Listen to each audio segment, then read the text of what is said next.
त्या कलगीतुऱ्यानंतर मंगेश चव्हाणांनी गुलाबराव देवकरांची भेट घेतली, त्यांच्या कार्यालयात जाऊन काही विधानसभेत भाऊ तुमच्या विरुद्ध काही भाजपचे षडयंत्र. हे बघा, लोकसभेच्या वेळेस रावेर लोकसभा मतदारसंघामध्ये देवकराप्पांनी काम करावं याच्याकरता सुद्धा ते जळगावमध्ये त्यांची चहा प्यायला गेले होते, म्हणून ते जळगाव लोकसभेत दिसले नाही.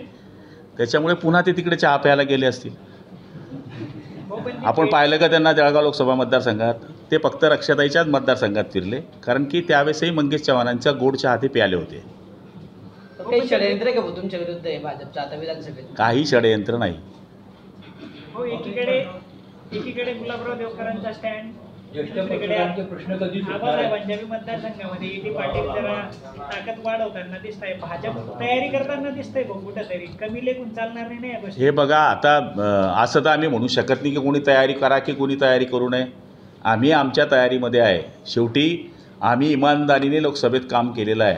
जनता हे बघू नये, आणि हे BJPने कबूल केलेलं आहे, BJPच्या नेतृत्वाने कबूल केलेलं आहे. जळगावपासून तर कल्याणपर्यंत फक्त आम्ही 2 सीट आलेल्या, त्याच्यात शिंदे सेनेच्या लोकांनी किती काम केलं हे तुम्हीसुद्धा पाहिलं आहे, BJPने पाहिलं आहे, जनतेने पाहिलं आहे. आता त्यांनी कसं वागावं हा त्यांचा विषय आहे.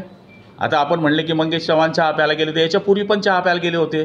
ते कसं देवकराप्पा शांत बसले होते हे आम्हाला सगळं माहीत आहे. पण आता विनाकारण त्या माणसाची बदनामी का करावी? त्यांनी आम्हाला मदत केली आहे लोकसभेमध्ये. पण जर समजा भाजपने हा स्टँड शेवटपर्यंत कायम राहिला तर तुमचा प्लॅन बी तयार आहे का? हो, दिसले का तुम्हाला जळगाव लोकसभेत? ते नाही, ते रावेर लोकसभेत होते. ज्या दिवशी वोटिंग होतं, श्रीराम पाटलांचा प्रचार फुलफिल केला, कारण की मंगेश दादांचा दूध पेट्रेशनचा चहा त्यांना खूप आवडतो.